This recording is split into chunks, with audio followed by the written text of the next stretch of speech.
خداوند آپ سب کے ساتھ ہو۔ ہمارے خدا یسوع مسیح کی خوشخبری مقدس متی کے مطابق اے خداوند تیری تمجید ہو۔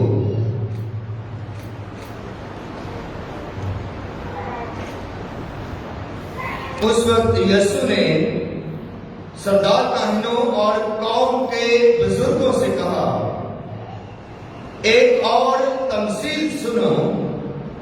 ایک مال کے مکان تھا جس نے تاکستان لگایا اور اس کے چوگرد احاطہ گھیرا اور اس میں کوڈو گاڑا اور برج بنایا اور اسے اجارہ داروں کو اجارے پر دے کر کسی اور ملک کو چلا گیا۔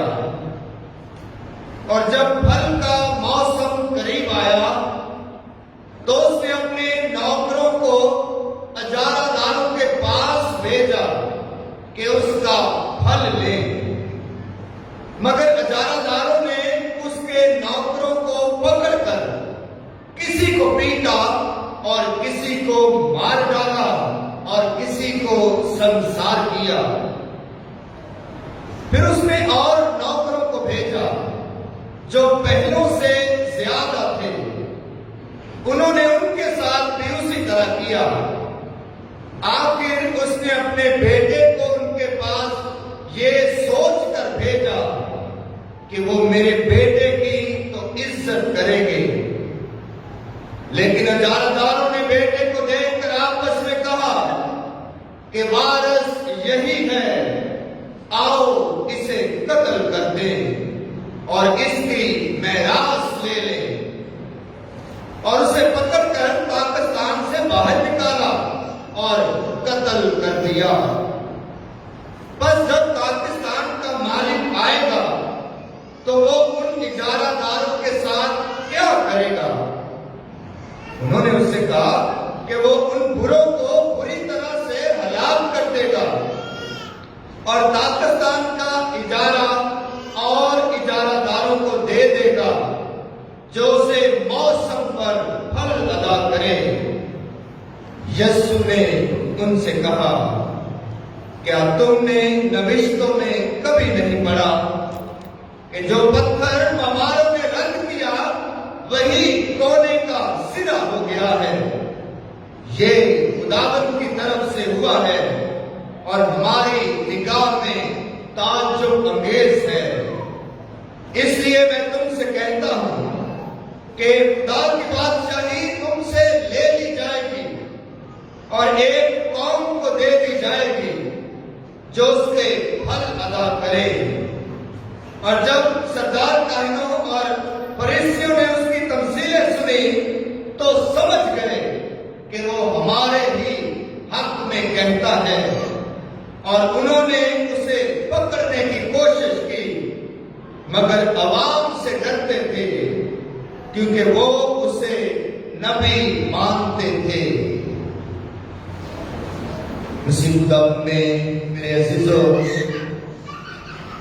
روزوں کے دوران آج تیسرا جمعہ ہے، اور روزوں کے دوران ہر جمعے کو ہم خدا یسوع مسیح کے صلیب کے راستے کے 14 مقامات کی خوبصورت اور پرفضل عبادت میں شریک ہو کر خدا یسوع کے دکھوں میں شریک ہوتے ہیں، یسوع کے دکھوں کو اپنی ذات میں اتارتے ہیں اور خیال کرتے ہیں، سوچتے محسوس کرتے ہیں کہ یسوع نے ہم سب کے پیار کی خاطر اور ہم سب کی نجات کی خاطر اپنی ذات پر کس قدر بے پناہ دکھ اور اذیتیں برداشت کی ہیں۔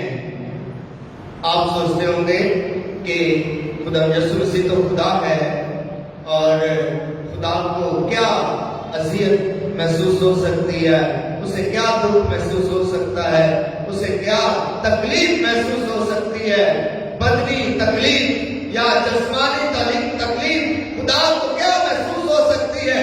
لیکن یاد رکھیں کہ یسوع مسیح کے متعلق ہمارا ایمان یہی ہے کہ یسوع کامل خدا اور کامل انسان بھی ہے۔ جب انسان ہے تو وہ تکلیف محسوس करता है, वो गम और दुख की कैफियत से गुजरता है, और वो ठुकराए जाने की कैफियत और एहसास से गुजरता है, वो रद्द किए जाने और सलीलों पार किए जाने के इस तजर्बे से भी गुजरता है, जिस तजर्बे को हम इन दिनों रोजों के याम में हम अपने खुदा यीशु मसीह के दुखों पर गौर करके और खुदा यीशु मसीह के दुखों में शामिल होते हैं। जिस आज की तलावतें बड़ी खूबसूरत है, और रोजों के दौरान खुदा का कलाम हर जुम्मे के रोज हमारे सामने यीशु मसीह की जात से, खुदा के कलाम के जरिए से कोई ना कोई ऐसी नेकी और ऐसी खूबी हमारे सामने रखता है, जिस नेकी और खूबी को अपनाकर हम रोजा, रियासत और खैरात कर सकते हैं। और आज हमने सुना है पहली तिलावत तकवीन की किताब से और अंजील मुकद्दस का बयान जो है मत्ती की अंजील से, खुदा यीशु मसीह की जात पर, यीशु मसीह की शख्सियत पर, यीशु के किरदार पर ये जो तमसील खुदा यीशु मसीह ने आज अंजील मुकद्दस में सुनाई है कि किसी शख्स का ताकिस्तान था, और वो ताकिस्तान अजारादारों को देखकर दूर दराज मुल्क पर चला गया, और ख्वाहिश की कि अजारादार जो है वो वक्त पर फल उसे मुहैया करें, और जो फल पैदा करने वाले इंसान थे, जिन्होंने फल पैदा करने थे, जिन्होंने उसका मुआवजा देना था, उसका मुआवजा देने की बजाय वो मालिक को आंखें दिखाने लगे, वो मालिक के रूबरू खड़े हो गए, मालिक को मार डाला और मालिक के बेटे को शहर से बाहर निकाल कर कत्ल कर दिया। और खुदा यीशु मसीह ने ये अंजील का हवाला देकर अपनी आने वाली अज़ियत को, सलीबी मौत को, अपने कत्ल किए जाने की पेशगोई को बकी फरीसियों के सामने रखा, और बकी फरीसी समझ गए कि ये हमारे बारे में ही बयान करता है, इसलिए इसे पकड़ने की कोशिश करने लगे, और यीशु मसीह उनके बीच से निकलकर चला गया। पहली तिलावत में भी हमने सुना कि वहां पर भी कुछ ऐसा ही बयान, कुछ ऐसा ही माहौल है, जहां पर याकूब के 12 बेटों की कहानी हमारे सामने पेश की गई है। याकूब के 12 बेटे थे, और उन बेटों में से एक का नाम यूसुफ था, एक का नाम यूसुफ था, और लिखा है कि ये याकूब के 12 बेटों में से जिसका नाम यीशु ने, खुदा ने याकूब के 12 बेटों में से याकूब, जिसका खुदा ने नाम इस्राएल रखा, और याकूब लिखा है कि यूसुफ को ज्यादा प्यार करता था, क्योंकि यूसुफ उसके बुढ़ापे की औलाद था, इसलिए ज्यादा प्यार करता था, और वो ज्यादा बाप का महबूब था, बाप का प्यारा था, और बाप का लाडला भी था। और अजीजों, हम सभी खुदा के बेटे और बेटियां हैं, खुदा हम सबका बाप है, हम सबको प्यार करता है। यीशु मसीह के भी 12 शागिर्द थे, यीशु सबको ही प्यार करता था, लेकिन यीशु का भी एक प्यारा शागिर्द था, यूहन्ना रसूल, यूहन्ना अंजील नवीस, और उसने बार बार अंजील मुकद्दस में बयान किया कि वो शागिर्द जिसे यीशु प्यार करता था। तो वालिदैन सारे बच्चों को प्यार करते हैं, और ये याकूब भी, इस्राएल भी अपने 12 बेटों को बराबर प्यार करता था, लेकिन फिर भी यूसुफ उसका लाडला था, और उसके लाड प्यार में उसने उसे पाला था, नशुनमा की थी, और उसके लिए उसने आस्तीनदार लबादा भी बनाया था। जब बाप जो है यूसुफ को प्यार करता है, तो उसके भाई हसद करते हैं, हसद, जेलसी। ये हसद जो है ये बहुत सारी बुराइयों की और बदियों की जड़ है, और खास तौर पर अगर खानदानों में, ताल्लुकात में, रिश्तों में हसद जैसी बीमारी घर कर लेती है, तो ताल्लुकात कायम नहीं रहते, रिश्ते कायम नहीं रहते, घर कायम नहीं रहते, माशरे कायम नहीं रहते। अगर खानदानों में और घरानों में हसद जैसी बीमारी घर कर लेती है, हसद जो है ये बड़ी ही अजीब बीमारी है, बड़ी ही अजीब बदी है, क्योंकि आपका दुश्मन जो है उसका आपको पता है कि आपका दुश्मन है जो आपकी मुखालफत करता है। हसद में दुश्मन इंसान होता तो है, लेकिन वो सामने सवाल नहीं करता, लेकिन पीछे हटकर आपकी जड़ें काटता रहता है और आपकी मुखालफत करता है। हसद में ये फर्क है।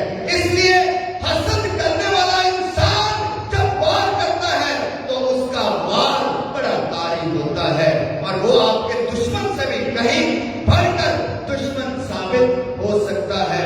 तो ये भाई अपने इस भाई यूसुफ से हसद करते थे और हसद की इंतहा यहां तक पहुंच गई कि उन्होंने फैसला किया कि हम अपने भाई को कत्ल कर देंगे, मार देंगे और उसका नामो निशान मिटा देंगे, क्योंकि बाप भी उसको प्यार करता है, उसने उसके लिए आस्तीदा वादा भी बनाया है। और फिर ये बाप भी ऐसे देखता है कि मेरे भाई मेरे सामने झुक रहे हैं और मैं जो है सरफराज किया जा रहा हूं और मैं उनमें शान शौकत में और हशमत में आगे चला गया हूं, इसलिए भाई जो है उससे हसद करने लगते हैं। लेकिन अजीजों, जहां आपके दुश्मन हैं वहीं कहीं आपके दोस्त भी हैं। तो रोबन और यहूदा इसके दो भाई कोशिश करते हैं कि हम अपने भाई को कत्ल ना करें, बल्कि छोटी सजा देकर हम इसे जिंदा रखते हैं। लेकिन भाई से मारना चाहते हैं। कलाम मुक़द्दस के बारे में कहते हैं कि खुदा यीशु मसीह की जात और हजरत यूसुफ पुराने अहद में याकूब के बेटे की जात में बहुत सारी बातें ऐसी हैं जो एक जैसी हैं, बहुत सारी मुमासलत पाई जाती है, रिसेम्बलेंस पाई जाती है, एक जैसी बातें पाई जाती हैं। जैसे आज हमने पहली क्लास में सुना कि उसके भाइयों ने यूसुफ के भाइयों ने उसे 20 रुपए में बेच दिया और यीशु के शागिर्दों ने भी यीशु को 30 सिक्कों में बेच दिया। और यूसुफ अपने भाइयों को प्यार करता है, लेकिन यीशु अंजील मुक़द्दस में यीशु भी अपने सारे शागिर्दों को प्यार करता है। यूसुफ के भाई उसके खिलाफ हो जाते हैं। जब यीशु नासरत में आता है और कलाम सुनाता है तो बहुत सारे उसके मुखालिफ हो जाते हैं और यीशु कहता है कि नबी अपने वतन में इज्जत नहीं पाता। और अंजील मुक़द्दस बयान करती है कि वो अपनों में आया और उसके अपनों ने उसे कबूल ना किया। इसी तरह खुदा यीशु मसीह सभी को प्यार करता है और यूसुफ भी अपने भाइयों को प्यार करता है। इसी तरह यीशु मसीह सारे शागिर्दों को प्यार करता है, लेकिन एक भाई और एक शागिर्द जो है यहूदा यीशु मसीह का पकड़वाने वाला साबित होता है। इस तरह खुदा यीशु मसीह को मारने का जो है मंसूबा बनाया जाता है और इधर यूसुफ को भी मारने का मंसूबा बनाया जाता है और यूसुफ के दो भाई उसे बचाने की कोशिश करते हैं। नए अहदनामे में यीशु को बचाने की कोशिश की गई। वो बचाने वाले जो यीशु की सलीब के साथ साथ थे, वो अपने प्यार का इज़हार, अपनी हमदर्दी का इज़हार, अपना एहसास खुदा यीशु मसीह को दिखाते हैं, अपना प्यार दिखाते हैं, जिसमें मुकद्दस मरियम है। और आज तीसरा जुमा है और तीसरे जुमे का कलमा भी खुदा यीशु मसीह का है कि सलीब पर लटकते हुए यीशु मसीह ने अपनी मां को देखकर कहा था और प्यारे शागिर्द को देखकर कहा था, देख तेरा बेटा, और शागिर्द को कहा था, देख तेरी मां। तो अजीजों, यीशु को प्यार करने वाले जहां यीशु के मुखालिफ थे और यीशु के दुश्मन थे, वहीं पर यीशु के प्यार करने वाले भी थे। और इसी तरह जो है यूसुफ को बेचने वाले भी थे, लेकिन उसको बचाने वाले भी उसके भाई थे। लेकिन खैर वो बेच दिया गया और मिस्र में जा पहुंचा। यीशु को भी मार दिया गया, कब्र में रख दिया गया, लेकिन खुदा ने उसे तीसरे रोज मुर्दों में से जिंदा कर दिया। और यूसुफ को भी ऐसा ही समझा गया कि वो बेच दिया गया और किस्सा खत्म हो गया। लेकिन वो मिस्र में फराउन का नायबुल सल्तनत बन गया और फराउन की बराबरी का हुक्मरान और ताकतवर इंसान बन गया। लेकिन फिर यूसुफ ने क्या किया? अपने भाइयों को माफ कर दिया। और यीशु ने भी सलीब पर कहा कि ऐ बाप, ان کو معاف کر، کیونکہ یہ نہیں جانتے کہ کیا کرتے ہیں۔ عزیزو، آج کا یہ کلام ہمیں دعوت دیتا ہے کہ ہم ایسی برائیوں کو جانچیں اپنی ذات میں، اپنے خاندان میں، اپنے آپ میں۔ ایسی برائیاں جو خاندانوں میں، گھرانوں میں تباہ کے ڈالتی ہیں اور تباہ کے ڈالتے ہیں، اور خاندانوں میں برائیوں کی جڑ بنتی ہے۔ ایسے رجحانات کی نشاندہی کریں، ایسی سوچ کی نشاندہی کریں، اور خاص طور پر حسد جیسی برائی کی نشاندہی کریں۔ جیسے میں نے کہا کہ حسد جو ہے یہ ایک دوسرے سے جلنا، ایک دوسرے کی خوبیوں سے جلنا، ایک دوسرے کی صلاحیتوں سے جلنا، حسد کرنا، یہ عام معمول ہے۔ یہ خاندانوں میں بھی ہے، گھرانوں میں بھی ہے، یہ شریکہ برادری میں بھی ہے، یہ کنبے میں بھی ہے، یہ حتیٰ کہ چرچ کے ارد گرد جو ہمارے گروپس ہوتے ہیں یہ ان میں بھی ہے کہ کئی دفعہ ہم حسد کرتے ہیں، ایک دوسرے سے حسد کرتے ہیں، ایک دوسرے کی مخالفت کرتے ہیں۔ تو حسد ایک بہت بڑی بیماری ہے، حسد ایک بہت بڑی بدی ہے، اور یہ بدی جب انسان میں اس حد تک بڑھ جائے کہ انسان ایک دوسرے کی مخالفت کرنے میں اس حد تک چلا جائے کہ دوسرے کو بیچ دیا جائے، قتل کر دیا جائے، تو پھر ایک بہت بڑا گناہ جنم لیتا ہے۔ روزوں کے ایام ان ساری برائیوں اور بدیوں کو جو ہے مات دینے کے ایام ہیں، اپنی زندگی سے خارج کرنے کے ایام ہیں۔ اے آج خدا سے دعا کریں کہ خدا ہمیں یہ فضل بخشے کہ ہم اپنی زندگی سے ہر قسم کی بدی اور مکاری کو اور برائی کو ختم کریں، اور خاص طور پر کبھی زندگی میں حسد نہ کریں، کبھی زندگی میں کسی سے بھی جو ہے حسد نہ کریں، بلکہ حسد کی جگہ پیار، محبت اور عدم جو ہے ایک دوسرے کو برداشت کرنے کی صلاحیتیں اور نیکیاں اپنی ذات میں پیدا کریں، تاکہ خدا کی بادشاہت ہماری زندگی میں قائم ہو سکے۔ مسیح خداوند کے وسیلہ سے آمین۔